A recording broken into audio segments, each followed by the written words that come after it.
Welcome friends, LostScarf here, and it's time for a mini-episode of the Kirby's Dreamcast. These episodes will hopefully come out every month alongside the regular monthly episodes. Hopefully like every 2 weeks, but it probably won't work out that way, but I hope it does. This is dedicated to the first light novel radio play, Kirby and the Dangerous Gourmet Mansion. This is going to be Chapter 1. There's going to be a bit of preamble for this one to set everything up. The entire book's going to be voice acted, there's going to be sound effects, there's going to be music, all that stuff. Also for the YouTube side, the images from the book will be here as well. We did auditions. Our Kirby is named Caitlin, our Waddle Dee is named Lost Never Found, and our King Dedede is named Grisquin. I hope you like them. They were very fun to work with. I'm the narrator because that's a lot of lines, and I'm the easiest person to direct myself, so that works. If you want to be a part of this, there will be a link in the description for the Discord where I'm doing open auditions. These people auditioned for it for about a month. They're the ones who were chosen. There's a lot of other characters you can audition for. After this episode comes out, the deadline for Brown Bert will be a week from now, because Brown Bert's in Chapter 2. Burning Leo for Chapter 3 when 2 comes out, and then Meta Knight is the really important one because he's in Chapter 4, so if you know anyone who's good for Meta Knight, or you're good for Meta Knight, give it a shot. Come on. You just need some way to record good voice quality, goodish quality. Different setups have different quality, and you'll hear that in this, but I'm going to make it work as best I can. So if you only have like a good phone, you can use that. Just try to find a good place to record every time you record. Things like that. You also don't have to go for a major character. You can go for extras or a minor character as well. There's a lot of characters here. There's like 30 extras and a couple minors, so a lot to go for there. Also, if you're a quiet person, you can also contribute by making suggestions for the songs that go with different scenes in the play, so that can be done as well. So there's going to be 9 mini episodes, and then there's going to be one big major episode containing everything, so you can either do the 9 little ones if you like it that way, or just the one big episode if you like it that way. The only difference between the two will be this preamble is not going to be in that one, it'll be a different kind of preamble to that episode. And at the end of Chapter 9 and the end of the big one, it will be a credits list for the entire cast, and people who helped out with getting the music or the sound effects, because there's a lot of interesting sound effects I got. We'll be using sound effects from all the games, and music from all the games as well, whatever feels right. One last thing to note before I give the general information is, when I put a new image on screen, you will hear the sound of Kirby entering a door. I could have gone without the Warp Star, went with that. Just sounds cool, I like that sound always. And now just general information before we get started with Chapter 1. The Kirby Light Novels are of course their own canon, but the current game director, Shinya Kumazaki, says this is how he sees the Kirby characters in his head when he does the game, so that's cool. The author is Mie Takase. They've been writing Kirby Light Novels since 2013. This book was written on the 12th of August 2013.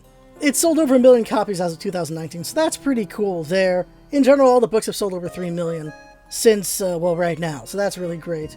We're using the Friendship Ended by Pokespace translation. It's the main translation everyone reads, of course. This person was pretty cool. They did like the first 9 or 10 books, but then they dipped and disappeared. I wish I could talk to them and say thank you very much. You started the ball as far as I know for everyone else. Now I've made a couple corrections or changes here and there just so it flows better in script, but it is mostly in spirit their translation. The cover of the book is Kirby on the green greens. He's hopping around in the center with King Dedede mad and running after him in the background. Below Kirby's Meta Knight waving at the reader, and Waddle Dee is holding a big keiki. At this point it's Waddle Dee, not Bandana Dee, but they will eventually become Bandana Dee. Now if you're interested about the chronology, I'm just going to assume all these books go in order, and so because of that, Planet Robobot has not happened yet, but a lot of other games have happened, and you'll see when the books come up. So at this point, all games before 2013 have happened in the books, everything after have not happened, and they get retellings in the books, which is pretty cool. The first one's going to be Planet Robobot, which is a very fun ride. So the back of the book says, Kirby is at last novelized. Setting his sights on the feast, Kirby gets into a gourmet mansion's party, but something unexpected is waiting for him there. An original story that can only be read here. Then you get the table of contents, and it shows the chapters. I won't say those chapters so you don't get spoiled, but under the chapters is Waddle Dee tripping on a rock with King Dedede running behind him, and then the second page of the chapters is Kirby happily carrying food away from them with crumbs on his face while Meta Knight is just running behind him. Then you get a page with all the characters and the cast list. I won't read that here so we can get going here, but last thing to say is, come on, audition, give it a shot. If you think you can do one of these voices, go for it. Just go to the Discord, it'll be link in the description, and you can work ahead. You don't have to go for Chapter 2. You can go for any chapter character you want. That's fine. We already have a really good Chef Kawasaki, and he shows up at the end of the book, so let's get started now.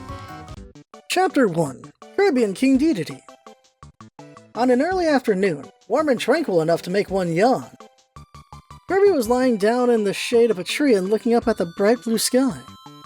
No, to be precise, looking up at the clouds floating on the sky that resembled soft-serve ice cream. That looks yummy. Are clouds cold? Do they taste sweet? Like ice cream? In the midst of his thought, he became increasingly sleepy. Kirby took one deep breath while dozing off. Then the clouds swiftly came down from the sky, getting pulled by Kirby's mighty power. Wow, that looks yummy. Time to dig in. With his mouth wide open, Kirby swallowed the clouds in one gulp. It's so soft and sweet. Also, my body feels lighter. It's like I became a cloud. Kirby possesses a marvelous power. That is, the power to make any ability from the opponent that he inhaled entirely his. Right now, Kirby has taken the power of the clouds, and is gently floating in midair. At this rate, it feels like he'll be transported anywhere riding on the wind.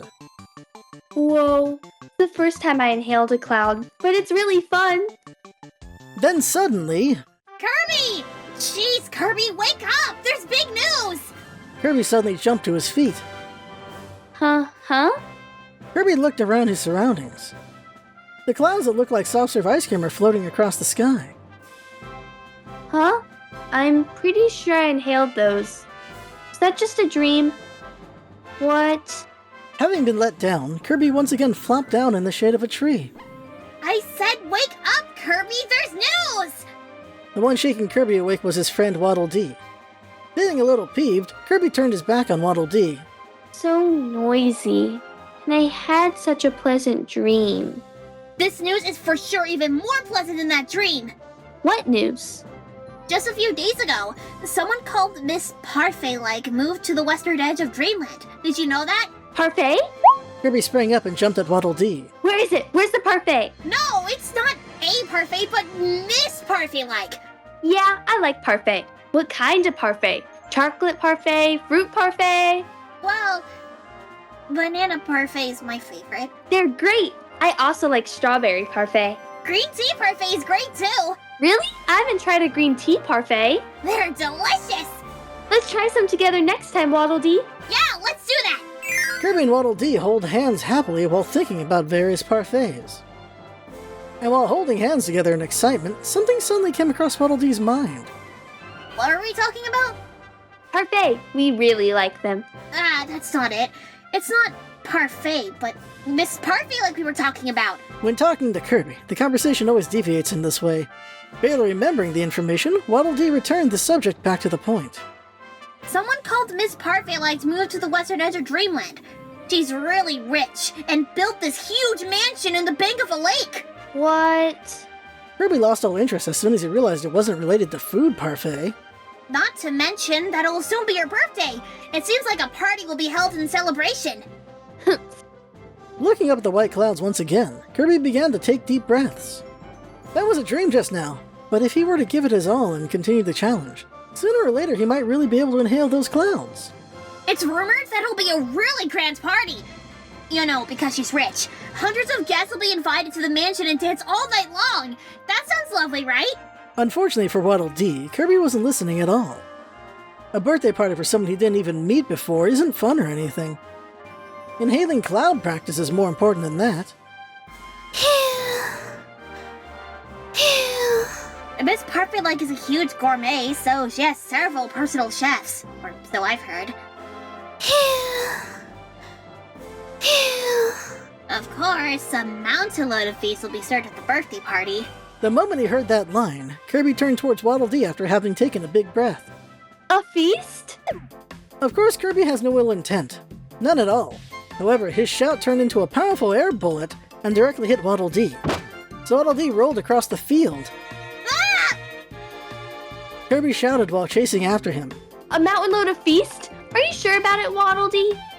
Waddle Dee bounced several times while rolling across the field, only to be stopped once he bumped into a huge boulder. That really hurt. That was dangerous, Kirby! Hey, by saying mountain load, how much is that? As much as Mount Dedede? How many times do I have to say it? Your air pellet is too powerful. I asked you to please check that no one else is around whenever you exhale. Is there fried chicken? What about curry rice? What about hiyase shuka? What about ice cream? I was saved thanks to being light, but it could have gotten seriously hurt if you weren't careful. What about Parfait? Hey, what about Parfait? No idea. Waddle Dee gave up complaining. When absorbed in talks of food, anything said to Kirby would be of no use. In any case, plenty of dishes will be served. They said even if hundreds of guests were to spend 3 days eating, they wouldn't be able to finish it at all. That's alright, because I'll be able to finish it all by myself. Yeah, if it's you, then it can all be slurped up. But you're not invited. I ate 100 servings of curry rice at an eating contest before. I was really thirsty, so I also ended up drinking 100 servings of juice. Everyone was surprised. That's amazing, but this party isn't an eating contest.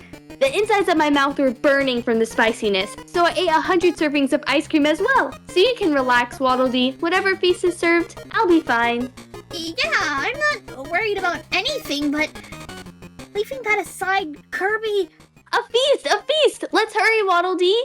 Grabbing Waddle Dee by the hand, Kirby began to run at full speed. Already the insides of his head were filled with nothing but mountain loads of feast, his tongue hanging out with drool as well. While letting himself get dragged, Waddle Dee shouted desperately, Hey, wait a minute, Kirby! The party hasn't started yet! I said it'll be a week later! I can't wait! I'll ask them to start right now. Didn't I say that's futile? On top of that, you're not even invited, so there's no way you can get inside the mansion! Eh? Without an invitation, you can't attend the party! Returning to his senses, Kirby paused at last and was puzzled. An invitation? What's that? Does it taste good? It's not a food. An invitation is, you see, Does it taste like instant noodles? it's not a noodle, but an invitation, I love instant noodles. What about you, Waddle Dee? I couldn't care less to talk about noodles, so... Eh? You don't care for it? I can't believe it. You don't like cup ramen? Kirby staggered with great shock on his face. Waddle Dee spoke in a hurry. No way! I love cup ramen! That's a relief. The fish cake on top is delicious, right? I ate one with tempura once. Really? Does it taste good? Yeah, a lot. I want to try one. Let's try some together next time. Yeah, let's do that. The pair were holding hands together in excitement, but something suddenly came across Waddle Dee's mind. What were we talking about? Jeez, you're so forgetful, Waddle Dee. It must have been about strawberry shortcake. That's not it. We were talking about that, but... That's right, invitation! Remembering it barely, Waddle Dee returned the subject back to the point. So, you see, you can't go unless you receive a letter that says, please come to the party from Miss Parfait-like. They won't let you inside the mansion if you barge it as you like. Huh? What should I do in order to receive a letter? If I ask for a letter, will they take one out? Even if you were to do that, it's no use. They say Miss Parfait-like will send invitations to only her close friends or very famous people. Alright, I got it. I'll be friends with her at once. In a hurry, Waddle Dee stopped Kirby, who once again started to sprint westwards. Wait, listen until the end when someone's talking! There's one way to sing into the party without an invitation. What is it? It can be done as their personal chef. Her personal? There seems to be lots of chefs in the mansion, but that still isn't enough. Because of the huge party. For that reason, right now they're recruiting lots of chefs. If you can think of an original recipe and enter it, Miss Parfait-like might like it. If so, you'll enter the mansion's kitchen even without an invitation. You'll be able to taste each and every bit of the mountain load of feast. Tasting! It's a great idea, right? Let's think of a recipe together. Yeah! Kirby is overjoyed. He spun once in midair. Let's discuss the details again tomorrow. Till then, think of some ideas for a recipe. Of course, I'll think of some as well. Okay. I gotta go back now. See ya! Bye-bye, Waddle Dee. Saying goodbye to Kirby, Waddle Dee walked back the way he came from. Now the place that Waddle Dee is returning to is an eerie castle towering on the summit of a steep mountain, titled Mount Dedede. Waddle Dee works for King Dedede, who resides in this castle. It might sound nice that he's a devoted servant with the king's deep trust, but to put it simply, he's an errand boy who takes personal care of the king, and is in charge of things like chores. Climbing the old-fashioned stone steps inside the castle, Waddle Dee headed towards the king's room. The time away from the castle was only slight, but that doesn't mean the selfish king won't throw a tantrum in the meanwhile.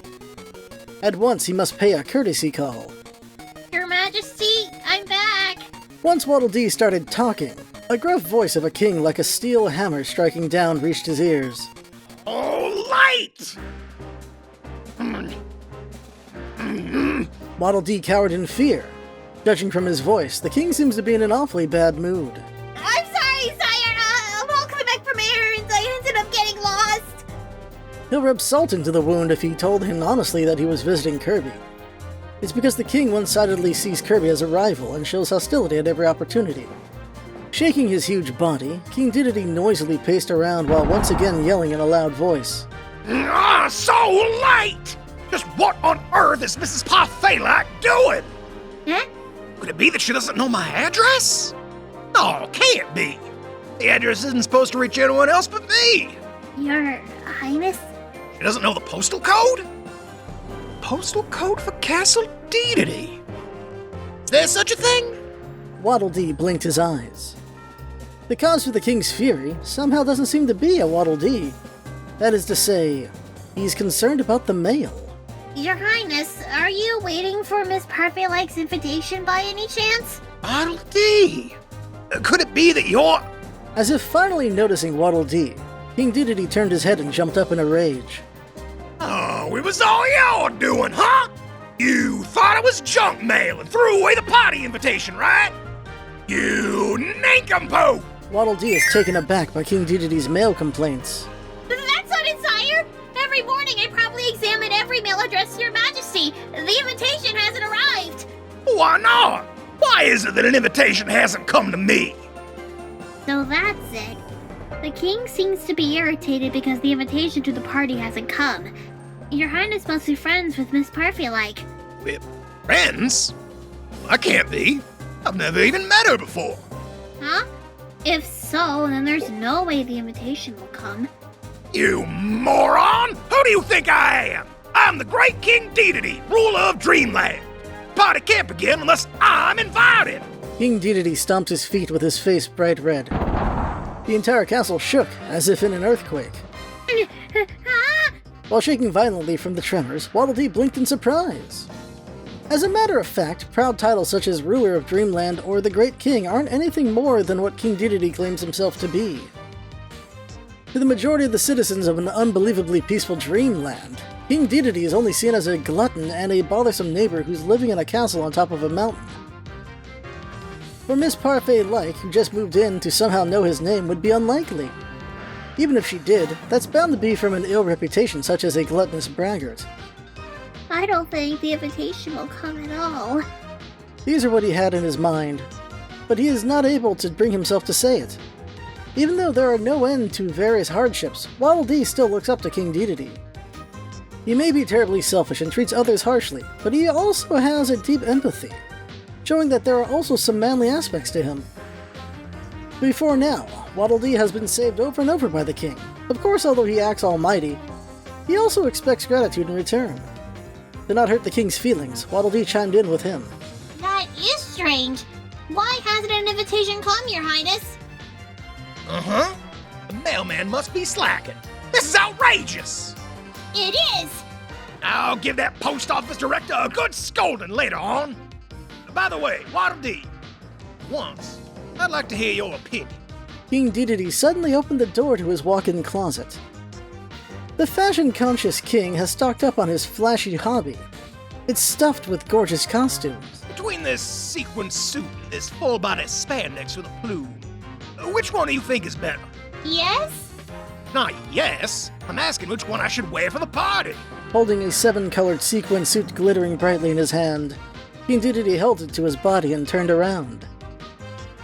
The ceiling's lighting was reflected onto the spangle, and was as radiant as it could be. Whoa! Waddle Dee covered his eyes with his hands in exclamation. Huh? What's with that attitude of yours? King Dedede glared at Waddle Dee with suspicion. Nervously lowering his hands, Waddle Dee made an excuse. Well, it was so lovely that I was blinded by it. In an instant, the king's mood became better again. Was that so? You certainly are honest. But you see, this is a custom-made, ultra-lavish suit.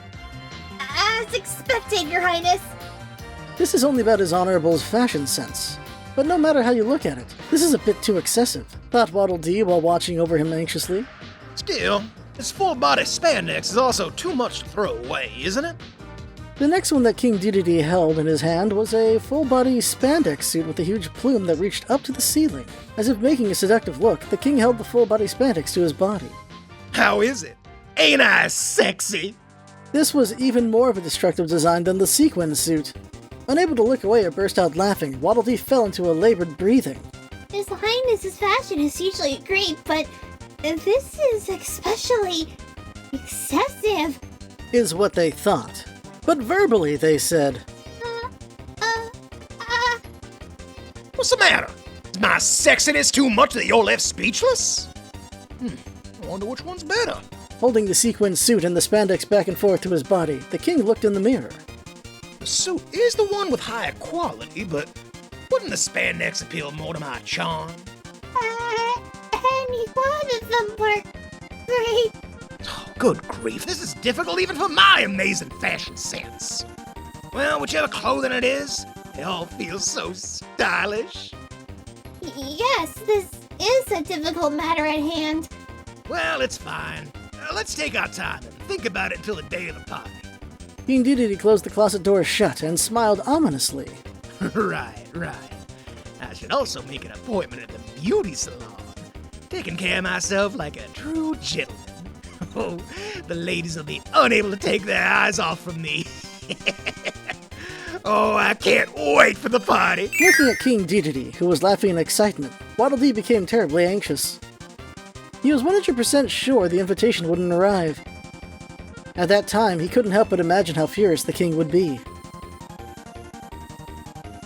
So that's it for Chapter 1. Share us with your friends so more people could enjoy this radio play. I think it's a lot of fun, and the more people are entertained, the happier I'll be, because that's more people having a good day.